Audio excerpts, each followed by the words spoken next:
Hi, എല്ലാവർക്കും നമസ്കാരം. 2 കാര്യങ്ങൾ മാത്രമാണ് പറയാനുള്ളത്.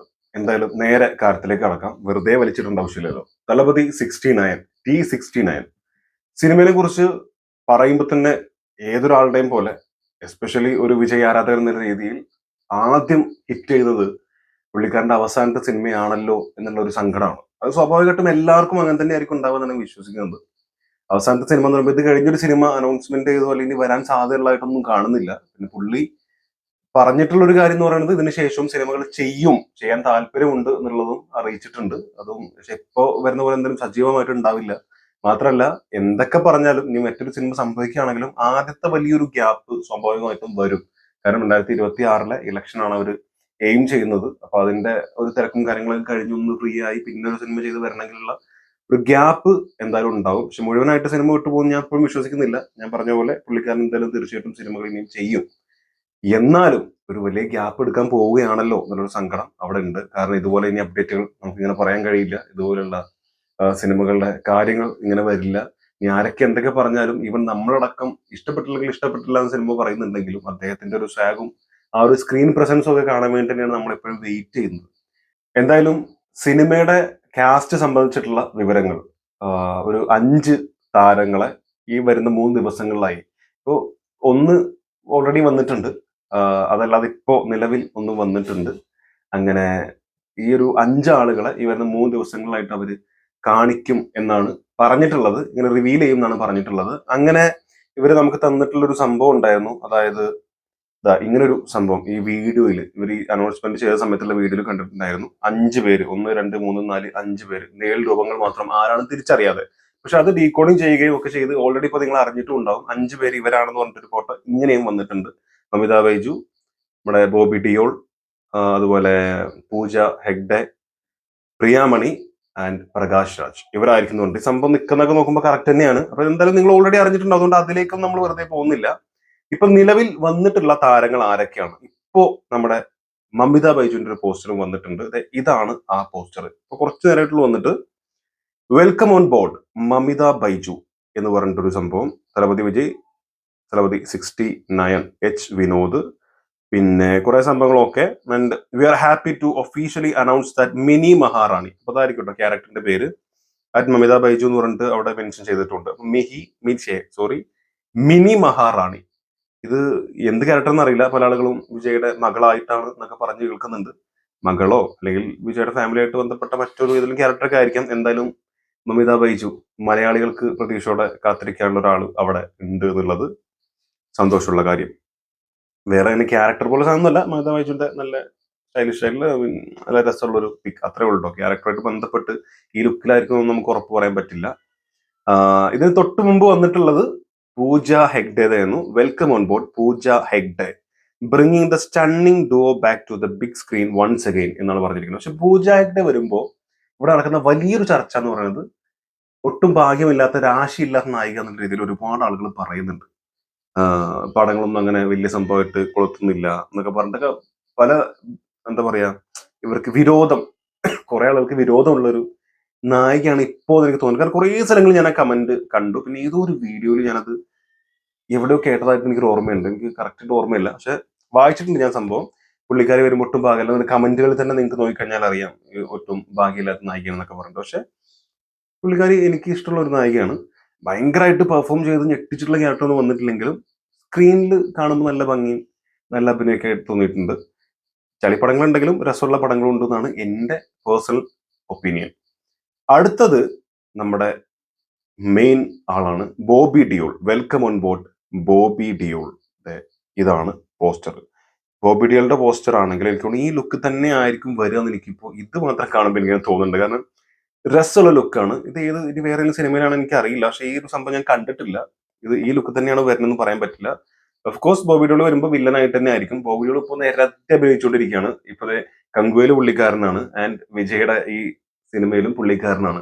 ഇവിടെയുള്ള പ്രതീക്ഷ എന്താണെന്ന് വെച്ച് കഴിഞ്ഞാൽ മറ്റ് സിനിമകൾ പോലെയല്ല ഈ ബോബി ഡിയോളൊക്കെ വില്ലനായിട്ടോ, ഇനിയിപ്പോ വില്ലൻ തന്നെ വേണ്ട, നമ്മൾ അങ്ങനെ പറഞ്ഞിട്ടില്ലെങ്കിലും മെയിൻ ഒരു ക്യാരക്ടറായിട്ട് തമിഴിലൊക്കെ വന്ന് അഭിനയിക്കുക എന്ന് പറയുമ്പോൾ ആ സിനിമയുടെ സാധ്യത നമുക്ക് പ്രതീക്ഷ ഒരുപാട് കൂടുതൽ വരുന്നുണ്ട് എന്നുള്ളതാണ്. കാരണം വെറുതെ ഒരു പടം ഒക്കെ ഞാൻ അഭിനയിച്ചേക്കെന്ന് പറഞ്ഞാൽ അങ്ങനെ അഭിനയിക്കുന്ന എനിക്ക് തോന്നുന്നില്ല. അങ്ങനെ അഭിനയിക്കേണ്ട ആവശ്യമൊന്നും ബോബികളിൽ ഇല്ല എന്നാണ് ഞാൻ മനസ്സിലാക്കിയിട്ടുള്ളത്. അപ്പോൾ ആ ക്യാരക്ടറിന്റെ വലുപ്പം അത്ര ഉണ്ടാവാം, ആ ക്യാരക്ടറിന് പ്രാധാന്യമുള്ള ക്യാരക്ടർ ആവാം, അത് വില്ലനാണെങ്കിലും കൂട്ടുകാരനാണെങ്കിലും ആരാണെങ്കിലും നല്ലൊരു ക്യാരക്ടർ ആയതുകൊണ്ട് തന്നെ ആയിരിക്കും തിരഞ്ഞെടുത്തിട്ടുണ്ടാവുക. ആൻഡ് സ്ക്രിപ്റ്റ് കേട്ടിട്ടല്ലേ ഇവരൊക്കെ സിനിമ ഏൽക്കുള്ളൂ. അപ്പൊ അതും നല്ല സ്ക്രിപ്റ്റ് ആയതുകൊണ്ട് തന്നെ ആയിരിക്കും അങ്ങനെ വരാനുള്ള സാധ്യത. അപ്പൊ എനിക്കത് വലിയൊരു സംഭവമായിട്ടാണ് തോന്നുന്നത്. ഇപ്പൊ ബാക്കിയുള്ള കഥാപാത്രങ്ങളിൽ ഇപ്പോ ഈ ആളുകളുടെ പ്രതീക്ഷക്കനുസരിച്ച് അല്ലെങ്കിൽ ഡീകോഡിങ് ചെയ്തതനുസരിച്ച് വരികയാണെങ്കിൽ ഇനി വരേണ്ടത് പ്രിയാമണിയും പ്രകാശ് രാജുമാണ്. പ്രകാശ് രാജ് ഓഫ് കോഴ്സ് വരുമെന്ന് എനിക്ക് ആദ്യം തോന്നിയിട്ടുണ്ടായിരുന്നു. പ്രിയാമണിയുടെ ക്യാരക്ടറും എന്തായിരിക്കും നമുക്ക് കണ്ടറിയാം. അപ്പൊ തലപതി 16 ഇത്രയും കാര്യങ്ങളാണ് വന്നിട്ടുള്ളത്. ഇതല്ലാതെ മഞ്ജു വാര്യർ ഉണ്ടെന്ന് പറയുന്നുണ്ട്. അങ്ങനെ കുറെ ആളുകളുടെ പേരിൽ കേൾക്കുന്നുണ്ട്. ലാലേട്ടൻ ഉണ്ടെന്ന് ആദ്യം പറഞ്ഞിരുന്നു. പിന്നെ അത് ഒഴിവാക്കി, അല്ലെങ്കിൽ ലാലേട്ടൻ അത് വെറും റൂമർ മാത്രമാണ് പറഞ്ഞു കേട്ടു. ഇപ്പൊ വീണ്ടും അതൊരു സർപ്രൈസ് ആയിട്ട് വെച്ചിരിക്കുകയാണ്, അതൊരു സസ്പെൻസ് ആക്കി വെച്ചിരിക്കുകയാണ്. പുള്ളിക്കാരൻ ഉണ്ടാവും രീതിയിൽ പറഞ്ഞു കേൾക്കുന്നുണ്ട്.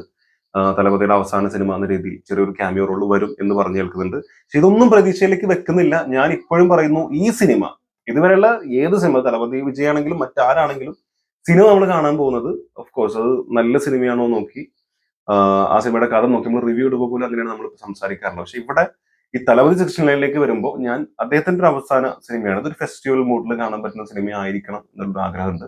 അതിനേക്കാൾ ഉപരി നല്ല നല്ല സിനിമ ആയിരിക്കണം എന്നൊരു ആഗ്രഹമുണ്ട്. അപ്പോൾ അതിനപ്പുറത്തേക്ക് ഒരു ഹൈപ്പും ഈ സിനിമയ്ക്ക് ഞാൻ കാണുന്നില്ല. എത്ര വലിയ സിനിമയാണെന്നോ എത്ര വലിയ സംഭവമാണോ ഒന്നും ഞാൻ കാണുന്നില്ല. ഇവിടെ ഇതിന്റെ ഒരു പോസ്റ്റർ ഉള്ളത് നമ്മുടെ ആ കയ്യിൽ മറ്റേ പന്തല്ല എന്താ പറയാ, എന്തോ ഒരു പേര് പറയുമല്ലോ, അത് കത്തിച്ചു പിടിച്ചിട്ടുള്ള ദീപശിഖ അല്ലെ, ദീപശിഖനല്ലേ, അത് കത്തിച്ചു പിടിച്ചിരിക്കുന്ന ഒരു സാധനം വന്നിട്ടുണ്ട് ലീഡർ എന്നുള്ള രീതിയിൽ. അപ്പോ നമുക്ക് ഊഹിക്കാവുന്നേ ഉള്ളൂ അദ്ദേഹത്തിന്റെ രാഷ്ട്രീയ പ്രവേശനവുമായി ബന്ധപ്പെട്ടുള്ള പല കാര്യങ്ങളും ഒരുപക്ഷെ അതിൽ ഉണ്ടാവാൻ സാധ്യതയുണ്ട്. ഈവൻ ഗോട്ടിലാണെങ്കിൽ പോലും ഒരുപാട് സാധനങ്ങൾ അങ്ങനെ വന്നിട്ടുണ്ട്. അത്തരത്തിൽ ഇവിടെയും അങ്ങനെ തന്നെ ആയിരിക്കും വരിക എന്നാണ് ഞാൻ കരുതുന്നത്. അപ്പൊ നമ്മൾ അത് പ്രതീക്ഷിച്ച് പോയാൽ മതി. അതിനപ്പുറത്തേക്ക് വലിയ പ്രതീക്ഷകളൊന്നും ഈ സിനിമയ്ക്ക് ഞാൻ വെക്കുന്നില്ല. ജസ്റ്റ് തലപതി വിജയ് എൻജോയ് ചെയ്യുക എന്നുള്ളത് മാത്രമാണ്. ഈ കൂട്ടത്തിൽ തന്നെ മറ്റൊരു വീഡിയോ ആയിട്ട് ചെയ്യാനില്ല, അതുകൊണ്ടാണ് മമ്മൂക്കയുടെ പടം വരാനിരിക്കുന്ന സിനിമ, ജിതിൻ കെ ജോസ് സംവിധാനം ചെയ്യുന്ന സിനിമ. മമ്മൂക്ക വില്ലനായിട്ട് വരും എന്ന് ഒഫീഷ്യലി അവർ തന്നെ അനൗൺസ് ചെയ്തിരിക്കുന്ന സിനിമ. നായകനായി നമ്മുടെ വിനായകൻ വരുന്ന സിനിമ. ആ സിനിമയുടെ സെറ്റിലേക്ക് മമ്മൂക്ക ജോയിൻ ചെയ്തു. പൂജ കഴിഞ്ഞിട്ട് ഒരാഴ്ച കഴിഞ്ഞിരുന്നു. 2 ആഴ്ചക്കുള്ളിൽ ജോയിൻ ചെയ്യുന്ന പറഞ്ഞിരുന്നു. ഓൾറെഡി ജോയിൻ ചെയ്തു പറഞ്ഞിട്ട് നിങ്ങൾ എല്ലാവരും കണ്ടിട്ടുള്ള ഈ ഒരു ഫോട്ടോ, ഇതും കൂടി ഇതിന്റെ കൂടുതൽ വെക്കാൻ കുറെ ആളുകൾ ചോദിച്ചിട്ടുണ്ട്, അതുകൊണ്ടാണ് വെക്കുന്നത്. ഈ ഒരു ഫോട്ടോ അവിടെ തന്നിട്ടുണ്ട്. ഇവിടെ കാണുമ്പോൾ തന്നെ ഫസ്റ്റ് സ്ട്രൈക്ക് ചെയ്യുന്ന സാധനം എന്താ വെച്ച് കഴിഞ്ഞാൽ വിനായകന്റെ ഒരു വിനയം. അത് എന്തുകൊണ്ടാ വെച്ചാല് വിനായകനൊക്കെ ഭയങ്കര സ്ട്രോങ് ആയിട്ട് സംസാരിക്കുന്ന ആളാണ്, ഭയങ്കര സ്ട്രോങ് ആയിട്ട്. ഇപ്പോ ഷൈൻ ടോം ചാക്കോ ഭയങ്കരമായിട്ട് സംസാരിക്കുന്ന ആളാണ്. പക്ഷെ മമ്മൂക്കയുടെ മുമ്പിൽ വരുമ്പോൾ ഇവരൊക്കെ ആ ഒരു വിനയം കാണിക്കാൻ ഒരു എന്തോ അറിയാത്തൊരു സന്തോഷമുള്ളിൽ വരുന്നുണ്ട്. അതിന്റെ ആവശ്യം വിനയം കാണിക്കണം എന്നൊരു ആവശ്യമില്ല, ഞാൻ അങ്ങനെയൊന്നുമല്ല പറയുന്നത്. പക്ഷെ എന്തോ എനിക്ക് ആ ഫോട്ടോ കാണുമ്പോൾ ഒരു രസം ഫീൽ ചെയ്യുന്നുണ്ട്. ഇങ്ങനെ ഭയങ്കര ഒരു സ്കൂളിൽ നമ്മൾ പഠിപ്പിക്കുകയാണെങ്കിൽ ഭയങ്കരമായിട്ട് അലമ്പാക്കുന്ന സ്റ്റുഡൻസ് ഉണ്ടാവും, ഭയങ്കരമായിട്ട് ഒച്ചകൾ ഉണ്ടാക്കുന്ന സ്റ്റുഡന്റ് ഉണ്ടാവും. ഇഷ്ടമുള്ള ആൾ വരുന്ന സമയത്ത് അവർ ആ ക്ലാസ്സിൽ ഭയങ്കര സൈലന്റ് ആയിരിക്കും. അപ്പോൾ അതൊരു ഭയങ്കര ഫീലാണ്. അപ്പൊ അത്തരത്തിൽ ഒരു ഫീലാണ് എനിക്കത് കാണുമ്പോൾ തോന്നുന്നത്. ഇവർ അലമ്പാണെന്നല്ല, ഭയങ്കര ലൗഡായിട്ട് സംസാരിക്കുകയും ഭയങ്കരമായിട്ട് ആക്റ്റീവായിട്ട് ഇരിക്കുകയൊക്കെ ചെയ്യുന്ന ആളുകൾ ആ ഫോട്ടോയിൽ കാണുമ്പോൾ തന്നെ നമുക്കത് ഫീൽ ചെയ്യുന്നുണ്ട്.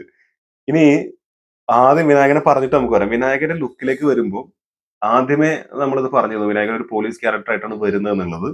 അപ്പൊ ഇവിടെ ഈ ഡ്രസ്സ് കാണുമ്പോൾ കറക്റ്റ് ആ പോലീസിന്റെ ഒരു സംഭവം നമുക്ക് ഫീൽ ചെയ്യുന്നുണ്ട്. മഫ്തി അല്ലെ ലുക്കിൽ നിൽക്കുന്ന പോലെ ഒരു പോലീസുകാരൻ നമുക്ക് ഇവിടെ ഫീൽ ചെയ്യുന്നുണ്ട്. അതിനപ്പുറത്തേക്ക് അതിലേക്കൊന്നും പറയാനില്ല. പക്ഷെ ഇവിടെ മമ്മൂക്കയിലേക്ക് വരുമ്പോൾ നോർമലി പുള്ളിക്കാരൻ വളരെ സിമ്പിൾ ആയിട്ട് സാധാ ഡ്രസ്സൊക്കെ ഇട്ട സെറ്റിലേക്ക് പോയിരിക്കുകയാണ്. അപ്പൊ അതിലെ വേഷമാണെന്ന് എനിക്ക് തോന്നുന്നില്ല, ഇനി നമുക്ക് അറിയൂല. പക്ഷെ നമുക്കൊരു ലുക്ക് മുടി മുഴുവൻ പുറകിലേക്ക് ഇങ്ങനെ കെട്ടിച്ചിട്ട് ഇത് കെട്ടി വെക്കുക, അല്ലെങ്കിൽ ചീകി വെച്ചിട്ട് എന്താ പറയാ, ഇത് വേറെ ഒരു സിനിമയുടെ ലുക്കാണോ അതോ ഈ സിനിമയ്ക്ക് വേണ്ടിയിട്ട് ഇങ്ങനെ ചെയ്താണോ എനിക്കറിയില്ല. എന്തായാലും എനിക്ക് ഭയങ്കര ഇഷ്ടമായി. ഇങ്ങനെയാണ് വരുന്നുണ്ടെങ്കിൽ വില്ലനിസം കുറച്ചും കൂടെ ആയിട്ട് നമുക്ക് കിട്ടുന്നുണ്ട് എനിക്ക് ഫീൽ ചെയ്യുന്നത്. മറ്റൊരു പട്ടേലറോ അല്ലെങ്കിൽ പോറ്റിയോ അത്തരത്തിലൊരു കിട്ടില്ല അല്ലെ, അഹമ്മദാജിയോ അതുപോലത്തെ ഒരു മറ്റൊരു സാധനം ഇതിൽ കിട്ടുന്ന ഒരു പ്രതീക്ഷയുണ്ട്. അത് ഫോട്ടോ കണ്ട് മാത്രമല്ല, സിനിമയിൽ തന്നെ വലിയ പ്രതീക്ഷയുണ്ട്. കാരണം മമ്മൂട്ടി കമ്പനിയാണ് ഇതിന്റെ പ്രൊഡക്ഷൻ ഏറ്റെടുത്തിരിക്കുന്നത്. മമ്മൂട്ടി കമ്പനിയുടെ പ്രൊഡക്ഷൻ നമ്പർ 7 ആണ്. ഇതുവരെ ചെയ്ത പടങ്ങളൊക്കെ കിടലായിരുന്നു, ഒന്നിനൊന്ന് വെച്ചായിരുന്നെല്ലാം. അപ്പൊ ഇതും സ്വാഭാവികമായിട്ടും ആ മമ്മൂട്ടി കമ്പനി എന്ന് പറഞ്ഞ ഒരു പ്രൊഡക്ഷൻ ഹൗസിൽ നമുക്കൊരു വിശ്വാസമുണ്ട്. ആൻഡ് മമ്മൂട്ടി വില്ലനായിട്ട് ചെയ്യാന്ന് പറയുമ്പോൾ അതിനേക്കാൾ കൂടുതൽ വിശ്വാസമുണ്ട്. കാരണം വെറുതെ ഒന്നും വില്ലൻ അല്ലെങ്കിൽ നെഗറ്റീവ് ഷെയ്ഡുള്ള ക്യാരക്ടർ എടുക്കില്ല. വില്ലനാണെങ്കിലും നായകൻ തന്നെയാണ് മറ്റൊരു കാര്യം, അത് നിങ്ങൾക്കും അറിയാലോ. പക്ഷെ എന്നാലും അത് വെറുതെ തെരഞ്ഞെടുത്ത് എനിക്ക് തോന്നുന്നില്ല. ഇവിടെ കണ്ണിലേക്ക് വരുമ്പോൾ ഇവിടെ സ്വാഭാവികമായിട്ടും വെറുതെ ചിരിച്ച് ഇരിക്കട്ടോ. എന്നാൽ നമ്മൾ സൂം ചെയ്ത് നോക്കുന്ന സമയത്ത് കണ്ണിൽ നോക്കി അവന്റെ കണ്ണിൽ എന്തോ കത്തുന്ന് പറഞ്ഞ മറ്റേ ഇവൻ പറഞ്ഞ പോലെ ആ തീഷ്ണത, തിലകൻ ചേട്ടൻ പറഞ്ഞ പോലെ. അപ്പോ അത് ഇവിടെ നമുക്ക് ഫീൽ ചെയ്യുന്നുണ്ട്. അത് മമ്മൂക്കക്ക് എല്ലാവർക്കും അറിയുന്ന കാര്യമാണ്. ഒരു സിംഹഭാവം പുള്ളിക്കാരൻ മുഖത്ത് ഓൾറെഡി ഉണ്ട്. അത് വില്ലനായിട്ട് കൂടി ചെയ്യുന്ന സമയത്ത് പുള്ളി ഓരോ ചിരിയാണെങ്കിലും, പുള്ളി ഈവൻ ഒരു ഭക്ഷണം കഴിക്കുകയാണെങ്കിൽ പോലും അതിൽ നമുക്കൊരു ഫീല് വരാനുണ്ട്. അതുപോലെ ചില ആളുകൾ നമ്മൾ കുറേ സിനിമകൾ അത് കണ്ടിട്ടുണ്ട്. ഇപ്പോ പോറ്റിയുടെ നമ്മൾ ഇതന്നെ എടുത്ത് കൊടുക്കാം. ഏത് ഭ്രമയുഗം. ഭ്രമയുഗത്തിൽ ആ ചിക്കൻ കഴിക്കണത് കണ്ടിട്ടില്ലേ? കടിച്ചു പറിച്ച് അത് ശരിക്കും ഒരു രാക്ഷസ ഭാവം നമുക്കവിടെ ഫീൽ ചെയ്യും. ഒരു രാക്ഷസൻ എന്നുള്ള ഒരു ഡെവിളിഷ് സാധനം ആ ഭക്ഷണം കഴിക്കുന്നതിൽ പോലും നമുക്ക് ഫീൽ ചെയ്യുന്നുണ്ട്. അപ്പൊ അതാണ് മമ്മൂക്ക എന്ന് പറയുന്നത്. അപ്പൊ എല്ലാത്തിനും നമുക്ക് ആ ഒരു പ്രത്യേകത ഫീൽ ചെയ്യുന്ന ഒരു മഹാനടനാണ്. അപ്പോ ഈ സിനിമ ഒരു ഗംഭീര സിനിമയാവട്ടെ. ഞാൻ വളരെയധികം പ്രതീക്ഷയോടെ കാത്തിരിക്കുന്ന സിനിമയാണ്. അത് പ്രധാന കാരണം മമ്മൂക്ക നെഗറ്റീവ് ഷെയ്ഡിൽ വരുന്നുള്ളത്. അത്തരത്തിലുള്ള ക്യാരക്ടർ കാണാൻ തന്നെ രസമാണ്. നമുക്ക് സംതിങ് ന്യൂ എന്നുള്ള രീതിയിൽ എല്ലാ പ്രാവശ്യവും തരാറുണ്ട്. എന്നാൽ പോലും നമ്മൾ സ്ഥിരം കണ്ടിട്ടുള്ള ഒരു ക്യാരക്ടർ പോലും ആകാതെ വളരെ ഡിഫറന്റ് ആയിട്ട് അങ്ങനെ കൊണ്ടുവരാൻ പുള്ളിക്കാരന് കഴിയുന്നുണ്ട്. ഇപ്പൊ പുള്ളിക്കാരന്റെ പീക്ക് ലെവലിൽ നിൽക്കുന്നതും കൂടിയാണ്. അപ്പൊ എത്രയും സിനിമ പെട്ടെന്ന് ആ സിനിമ സംഭവിച്ച് പുറത്ത് വരട്ടെ എന്ന് ആഗ്രഹിക്കുന്നു. അതല്ലാതെ ബസൂക്കയാണ് വരാനുള്ളത്. അല്ലാതെ മഹേഷ് നാരായൺ മൂവി ഉണ്ട്. ഈ 3 സിനിമകൾ മാത്രമാണ് ഈ ഒരു ജൂൺ മുതൽ നെക്സ്റ്റ് ജൂണിനുള്ളിൽ അല്ലെങ്കിൽ ഈ ഒരു വർഷം പുള്ളിക്കാരൻ ആകെ ഇറങ്ങാനിരിക്കുന്ന സിനിമകൾ. മറ്റു സിനിമകളൊന്നും കമ്മിറ്റ് ചെയ്യുന്നില്ല എന്നാണ് പറയുന്നത്. മാത്രമല്ല മഹേഷ് നാരായണൻ സിനിമയ്ക്കൊക്കെ 150 ദിവസം ഓൾറെഡി ഡേറ്റ് അലോട്ട് ചെയ്തിട്ടുണ്ട്. അതൊക്കെ വലിയ സിനിമകളാണ്. എന്തായാലും ഇതാണ് പറയാനുള്ള 2 അപ്ഡേറ്റുകൾ. ഞാൻ എന്തായാലും 2 സിനിമയ്ക്കും വളരെയധികം പ്രതീക്ഷയോടെയാണ് കാത്തിരിക്കുന്നത്. നിങ്ങൾ ഏറ്റവും കൂടുതൽ പ്രതീക്ഷയോടെ കാത്തിരിക്കുന്ന സിനിമ ഏതാണ്? T69 കുറിച്ചുള്ള നിങ്ങളുടെ പ്രതീക്ഷകൾ എന്താണ്? അഭിപ്രായങ്ങൾ എന്താണെന്നൊക്കെ മറക്കാതെ കമന്റിൽ രേഖപ്പെടുത്തുക. വീണ്ടും കാണാം. കാണുന്നവരെ